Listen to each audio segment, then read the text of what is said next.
in terms of South America. If Argentina does well, you're going to have others following, and a lot of others are following.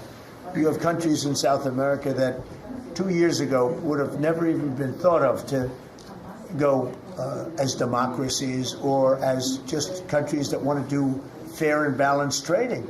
And now you mentioned Bolivia, but there are numerous other countries that are coming our way. And Brazil, as you know, I had a very good conversation with the president. I met him at the United Nations before I went up to speak, and then I found that I didn't have a speech because I had no teleprompter. They turned off my teleprompter purposely. They made it impossible for me. But it didn't silence me. I spoke without, and it was a good speech. It was a good speech. But no, think of that. You go into the United Nations, I'm speaking in front of 158 leaders and the whole world. And I look at my teleprompter, and it's dead. They killed my teleprompter. They wouldn't let the man that operated into the booth. Can you believe that? You don't have any specific interest in economic terms for the state? I do have. No, I want to see it succeed. I think it's going to be great, and we will benefit also. But it's not that big a benefit because it's not that big a country, but it's a very important country, and it's a country that can be very successful. There are some countries that will never be successful. This is a country that has great potential if it has the right leadership, and you have the right leadership with this man right here. Okay? Mr. President, would you support dollarization?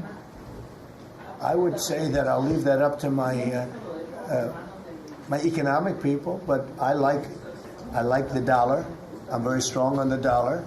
And anybody who wants to deal in dollars, they have an advantage over people that aren't. But for the most part, we're keeping it that way. I think if Biden would have, Biden, that group would have gotten elected, meaning Kamala, you wouldn't have the dollar as your currency anymore. You wouldn't have a world domination by the dollar if I didn't win this election. And now the domination, like BRICS.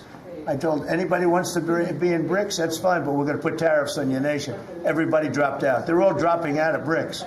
BRICS was an attack on the dollar. And I said, you want to play that game, I'm going to put tariffs on all of your product coming into the U.S. They said, like I said, we're dropping out of BRICS. And BRICS is like, they don't even talk about it anymore. Scott, do you want to add to that, please? We're very happy with the current currency arrangement. Mr. President, Your ABC fake news. Brian, please. First of all, I congratulations. don't take questions from ABC fake news. After what you did with Stephanopoulos to the Vice President of the United States, I don't take questions from ABC fake news. Brian, go ahead. Yes, sir. First of all, congratulations on achieving peace. You are indeed the peacemaker. On a lighter... Did you ever think I was going to be called a peacemaker? Actually, I did. I saw some of the actions you were doing. Go ahead. But on a lighter note, Alyssa Farah, she is one of the hosts on ABC's show The View. She said a while back, I'll quote, "If Trump gets the Israeli hostages out, I promise I will wear a MAGA hat for one day on this show and say thank you for doing it." Your response? Well, did she put the hat on? Well, she hasn't got the hat yet. Who is it? Which one? Alyssa Farah. Okay. Well, she used to work for me. So she used to work here. I'll tell you about Alyssa. She worked here. She gave me the most beautiful letter when, the administration, the time came up, the election was rigged, I left. She gave me the most beautiful letter you've ever seen. I was a great president. What a great job. Some of the letters have been quoted. This is Alyssa, who I never thought was very outstanding. I figured she would not make it. And she didn't have a big role here either. And then we had January 6th, and she left after that or before that, but she gave me the most beautiful letters. And then even months after she left, and while we weren't here any longer, she sent another letter, glowing letter, beautiful letter. And then she got hired by The View, and they gave her a couple of bucks, and she changed her view very quickly. I never thought she'd make it. Never thought she had what it took in any way. You know what that means.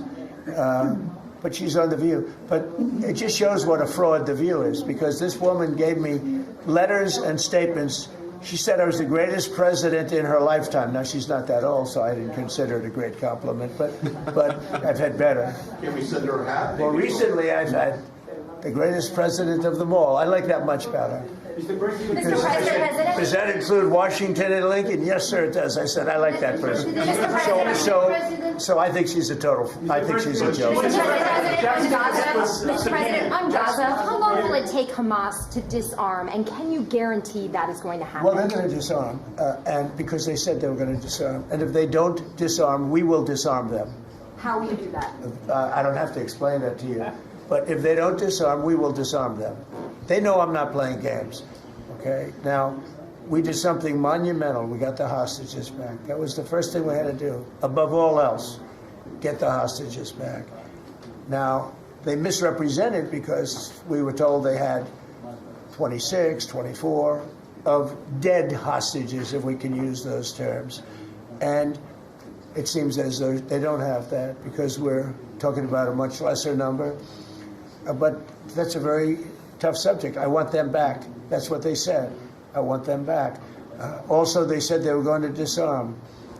And initially speaking, they needed, they did take out a couple of gangs that were very bad, very, very bad gangs, and they did take them out, and they killed a number of gang members. And that didn't bother me much, to be honest with you. That's okay. It's a couple of very bad gangs. It's no different than other countries. Like Venezuela sent their gangs into us, and we took care of those gangs. We have Washington, D.C. is one of the safest cities in the country. It was one of the worst cities in the country if you go back just a little while ago, right? Now it's safe. You can walk to work. Isn't it nice? But we have told them we want to disarm, and they will disarm. And if they don't disarm, we will disarm them. And it'll happen quickly and perhaps violently.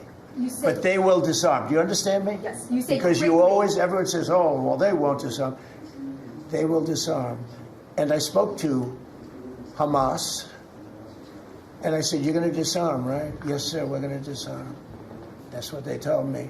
They will disarm, or we will disarm them. Got it? Okay. What is the deadline you're going to put on that? You say quickly, sir. Sir, you said quickly, but what is the deadline you're going to put on that before you take period of action? time, pretty quickly. Mr. A President. reasonable period of time. Congratulations on the peace you achieved in the Middle East, first Thank you of all. very much. And my question is regarding Argentina. Does continue... Are you from Argentina? I'm from Argentina, yes. I like the Argentina. I like them much better than ABC. Than ABC fake news. Me too, sir. Yes, go ahead. Does continued U.S. support for Argentina depend on the results of the upcoming legislative elections and the ability of the government to pass long-lasting reforms through Congress? Well, I think if they don't do that, we're not going to be around very long. Scott, can you handle that one, please? We're confident that the president's party will and the coalition will do well in the election, and this aid is predicated on robust policies, and going back to the failed Peronist policies would cause a U.S. rethink.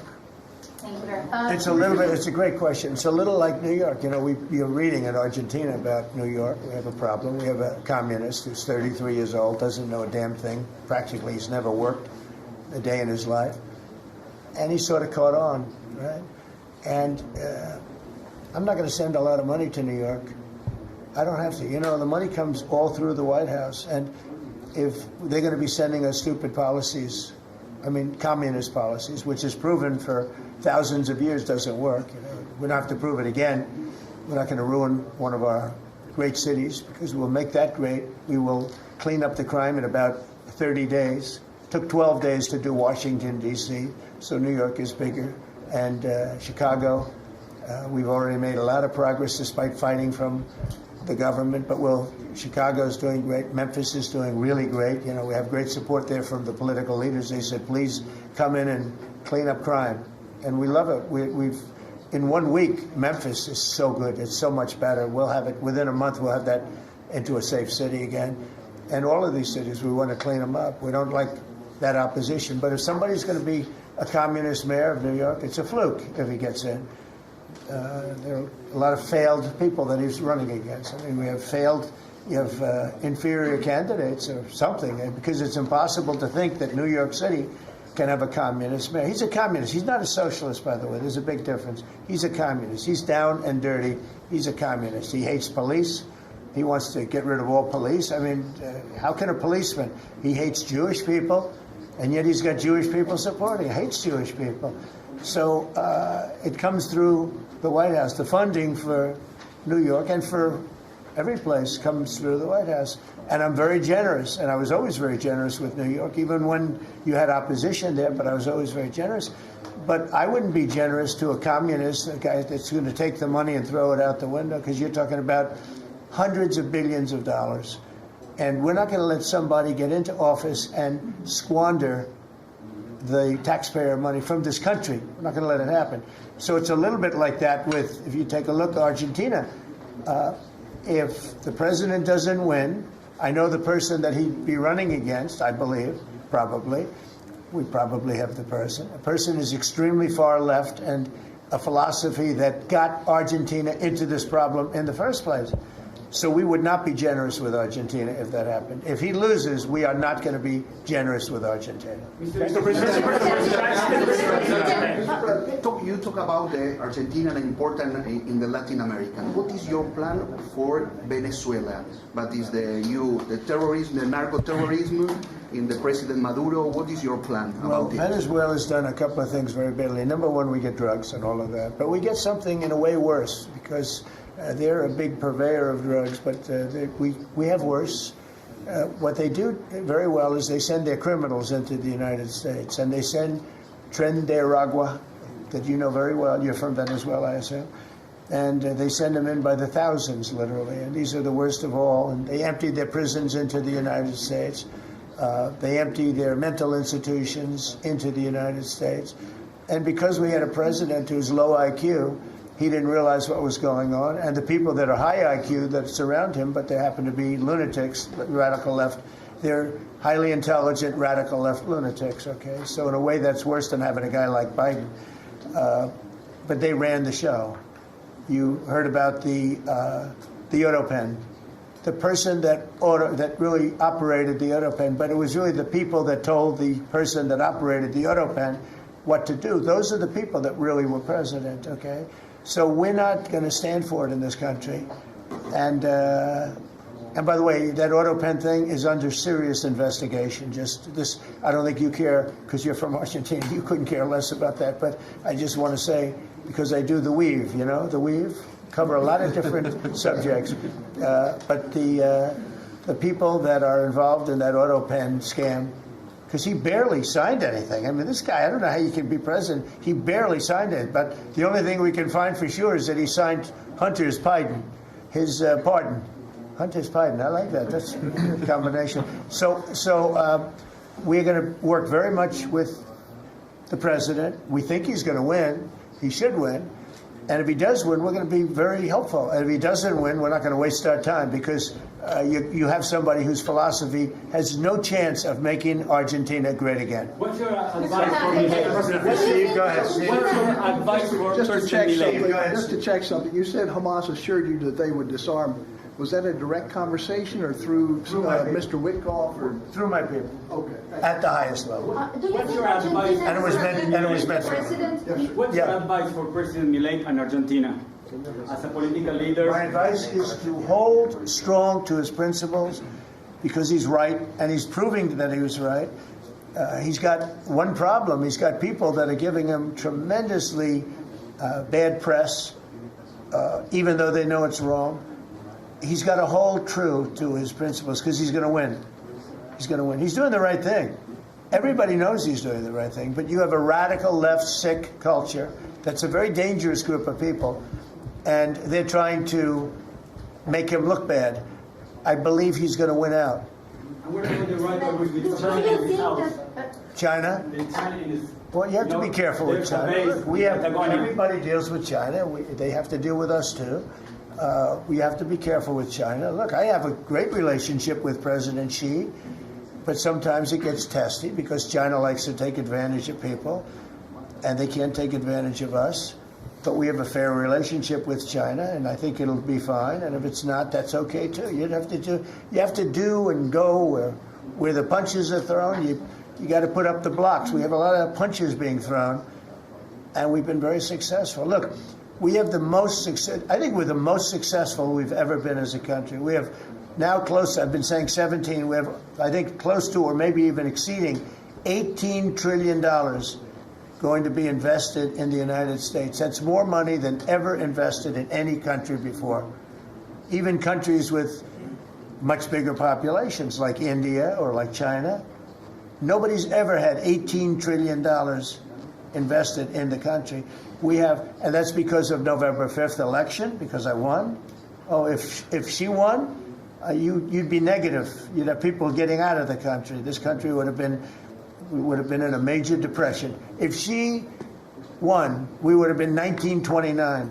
They'd like to see that anyway. That's why they keep the government closed. They have a shutdown based on nonsense. They want to give away 1.5, think of it, they want to give away $1.5 trillion to people that come into the country illegally.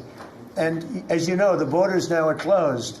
But when they hear that they get the greatest health care package in the world and they have no money, but they're living okay in another country, they head up and they start forming caravans and they try and come into our country. But the big problem is they want to give health care to people that should not get health care. They want to give health care to illegal immigrants by the millions. Look at Gavin Newsom, what he's done. He's ruined California. He gives health care to anybody. And I guess they do it for votes. I actually think it's bad politics, but I guess they do it for votes. So I'm with this man because his philosophy is correct. And he may win and he may not win, but I think he's going to win. And if he wins, we're staying with him. And if he doesn't win, we're gone. How can Argentina can help to the peace process, to the Middle East peace process? They can help by doing well. If Argentina does well, that's helpful because they know we help Argentina. So if Argentina is successful, that's great because they view us as somebody that helped Argentina and they did well, and the United States maybe will help them and they're going to do well. So the success of Argentina would be a great feather in the cap of the USA because we're helping them. Right? You understand? Yeah. Yeah, please, behind you. Behind you. Thank you, Mr. President. Last week you said that NATO should consider expelling Spain. What? You said that NATO should consider expelling Spain. Would you support that? What expelling Spain? NATO consider expelling Spain. Oh. I'm very unhappy with Spain. They're the only country that didn't raise up their number to 5%. Every other country in NATO raised up to 5%. And Spain is doing very well off our backs. So I'm not happy with Spain. Spain gets protection, and they know, look, they're sort of in the semi-middle of it, so they're going to get protected automatically. Even if you don't want to protect them, you're protecting them because of the way they're located. Respectful to NATO. In fact, I was thinking about giving them trade punishment through tariffs because of what they did. And I may do that. I think unbelievably disrespectful. Spain, the only one out of all the countries in NATO, the only one that said that is Spain. And I think I think they should be punished for that. Yes. On the government shutdown, you have the money to pay the troops on October 15th. Okay. I actually have a man who is a very wealthy person. You'll know that when I tell you this. Who called a donor, a great gentleman, and he said, if there's any money necessary, shortfall, for the paying of the troops, that I will pay it, meaning he will pay it. How about that? I said, look, we're not going to need it. We're going to take care of our troops. But this was a position that's being forced upon us by Democrats. And all they have to do is just sign a piece of paper saying we're going to keep it going the way it is. There's nothing. It's not like it shouldn't even be an argument. They've signed it many times before. I don't want to bore you with the fact that Schumer said 100 times you should never close up government. But Schumer's a weakened politician. I mean, he's going to finish his career as a failed politician. He's a failed politician. He's allowed the radical left to take over the Democrat Party. So if they write books about that, if they write books about him, they're going to have to say that his career ended by allowing the radical left to take over the party. I mean, I won an election in a landslide because people are not into the radical left, and the Democrat Party is. People didn't want to see men playing in women's sports. They didn't want to see transgender for everybody. They didn't want to see all of the different things that they do that's so crazy. Open borders. I mean, the worst thing that he did to us, it's not inflation, because we fixed inflation. Prices are way down. I don't know if you saw that gasoline went to 58 just now. Did you see what's going on with gasoline? We track that. No, $58 a barrel. Yeah, we track that. Nobody can believe it. I'm very proud of that. You know why? Because we're pumping like we've never pumped before. Because if you get the gas price down, everything else comes down. It's very simple. And he went away from my policies, and you had the greatest inflation. The last administration had the greatest inflation in the history of our country. And now, as you know, groceries are down. It's all down. But on the shutdown, are you settling in for a long? Is this going to be a long term? Are we looking months? It's up to them. All they have to do is just vote to extend. We don't need it. We're not saying we want money. We don't. All we need is a right to extend. They want a right to extend, but they want $1.5 trillion so they can give it away to illegal immigrants, the people that are invading your cities. And many of these people, for whatever reason, I mean, I understood this. I called it a long time ago. These countries are run by people I know, friends of mine. Like, I know this gentleman. I hope you haven't said, he probably did too. Why not? They send up their worst people. They send up people that are criminals. They send up people from jails. And at best, the best ones they send up are people that don't work very hard and that are on a social form of welfare. And they're sending those people into the United States. I don't blame them. I'm angry at them, but I don't blame them. But I'm really angry at Biden and Kamala and that group of lunatics for allowing it to happen, because it's the hardest thing. Now, you know, we're sending them out. It's incredible the job that Christie and Tom Homan and the whole group is doing. But we shouldn't have to be doing that. We're doing a lot of work on getting people out of here. Tren de Aragua has caused tremendous damage, and our soldiers are great. You know, our soldiers are now based on merit. They're not based on woke, because we won the case in the Supreme Court, which was the bravest case. I have such respect for the Supreme Court because of what they did with merit, because our country was built on merit. Countries are destroyed on woke. You know, I made a statement, and I hated to make it because it sounded bad, but everything turns to you know what when it goes woke. You remember the term. I don't like to use it because you might have some children listening, but it turns bad. And no, we have the hottest country right now anywhere in the world. That's why he's here. That's why every other country wants to meet here too.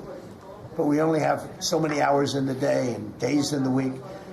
But get the hottest country. Think of it. We were a dead country a year and a half ago.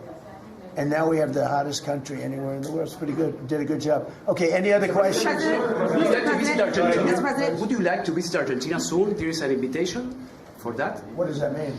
Do you like to visit Argentina soon? I do. I would love to. I'm just a little busy. I would love to. I'd love to go to Argentina. I'd like to be like Biden. I'd like to go to the beach.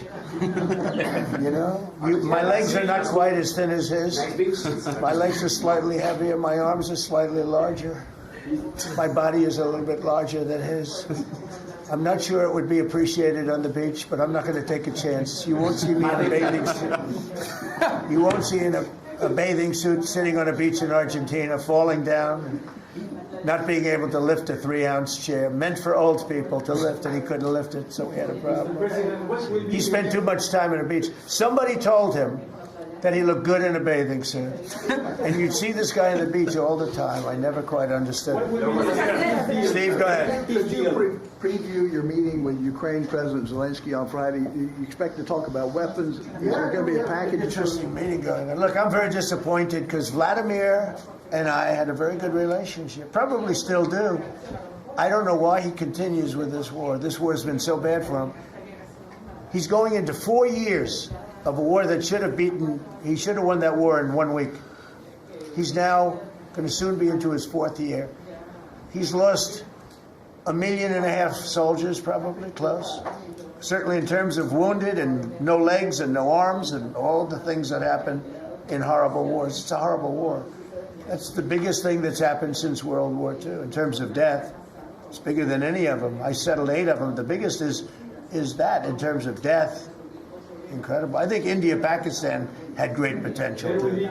We did a great job of that one. But he's got to really settle this war. And you know, they have long lines waiting for gasoline in Russia right now, right? They have long lines. Who thought that was going to happen? And all of a sudden his economy is going to collapse. And I'd like to see him do well. I mean, I had a very good relationship with Vladimir Putin, but he just doesn't want to end that war. And I think it's making him look very bad. He could end it. He could end it quickly. And I have to tell you, I give credit because who would think that Ukraine could have fought Russia for 4 years to essentially a standstill? Now, there has been some early, you know, before they knew what the hell was happening, because it happened quick. Biden should have never let that happen. That's a war that should have never happened, but it did. But it's not making Russia look good, I will tell you that.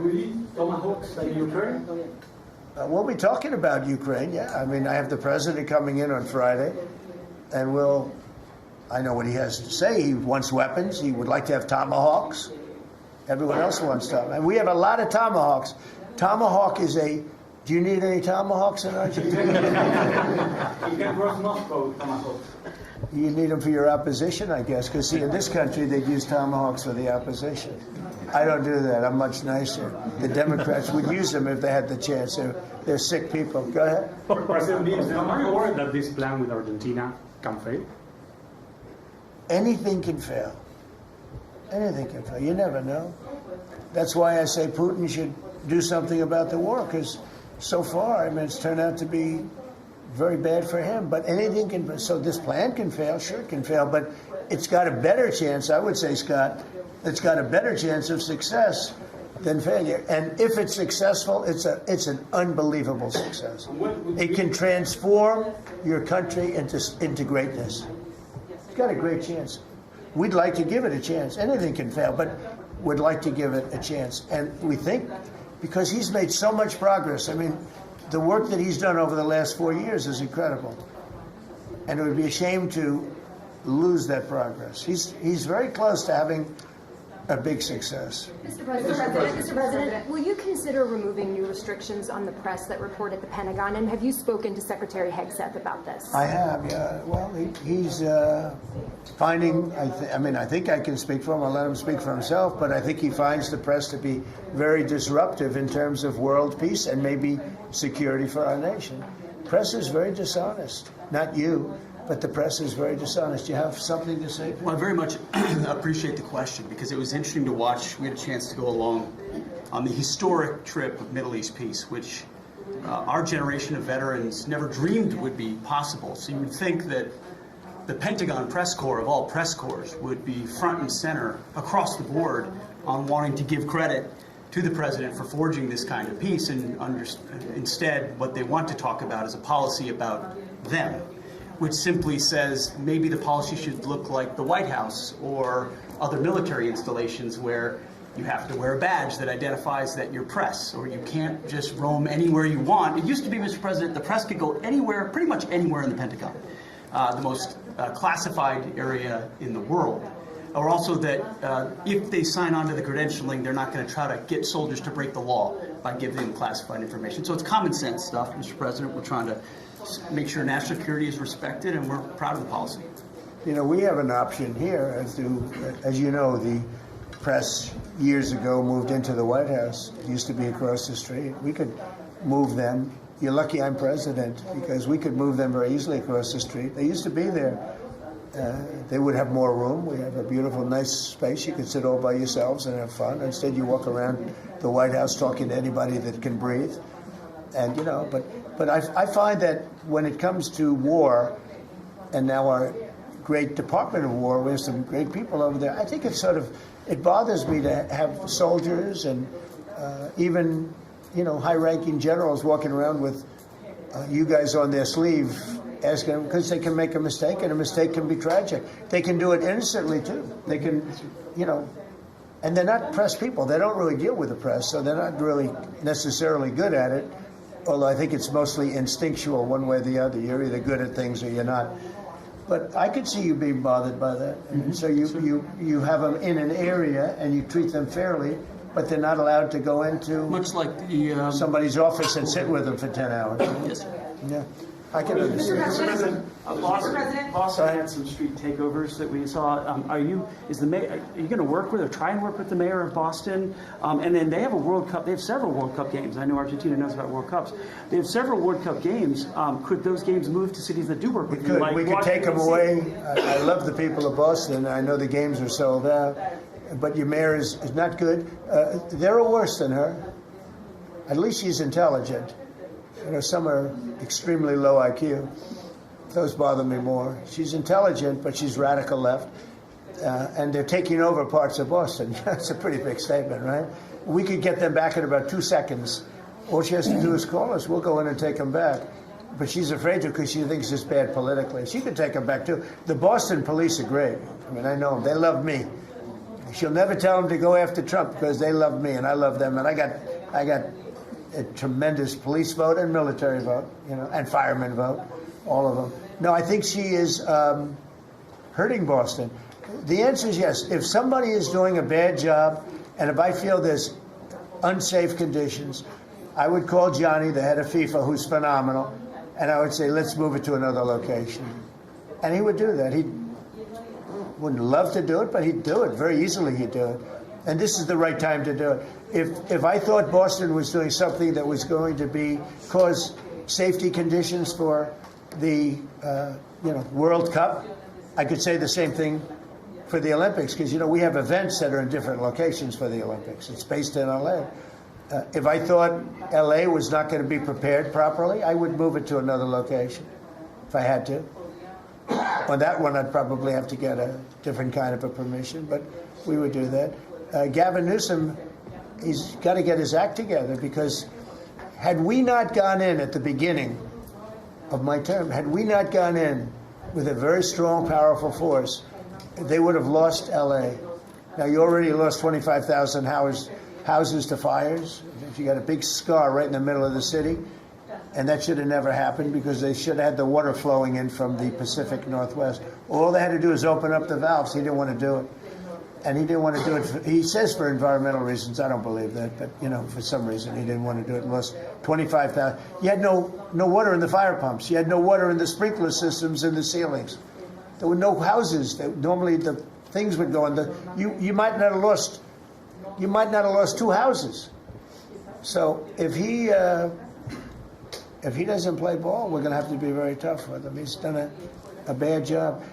Just to finish off on that, so when we went in, we did a phenomenal job. We went in with great force, and that was the end of it. We put it out. We extinguished that fire, which was agitation, and it was a very dangerous position to be in. And we went and did a great job. But the chief, said we could have never done this without President Trump and without the federal government coming in. Okay, that was it. He said that. Now, 2 or 3 weeks later, he said, we could have done it. But he knows he couldn't.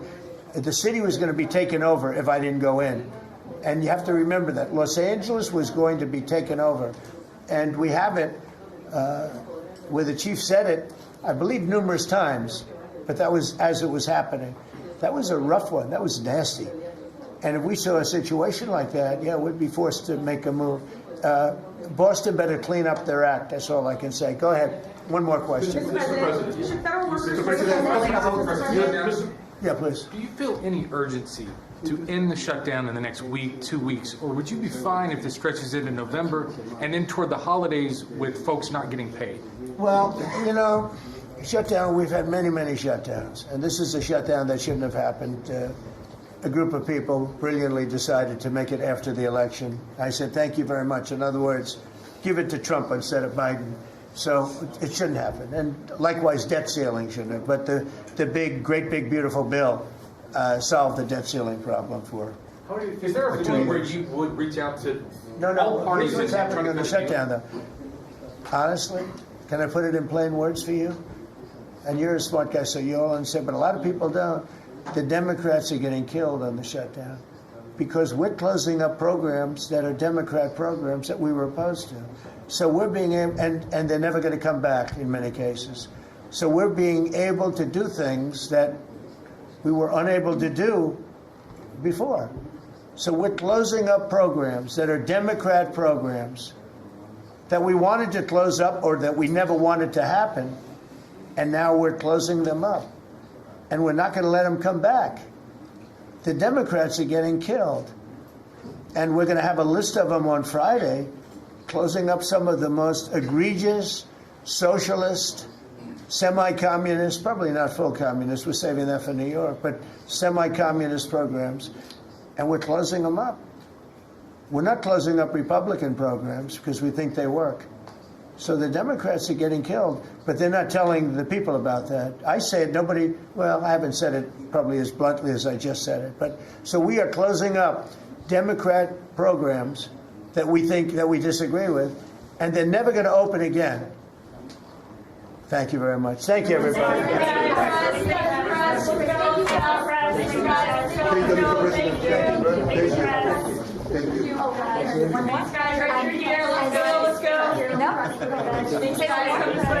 As China deepens its presence in Latin America, what role do you see for the U.S.? I just like to watch your talk. Sorry, no? Good job. Okay, thank you. Good job. Thank you, Don.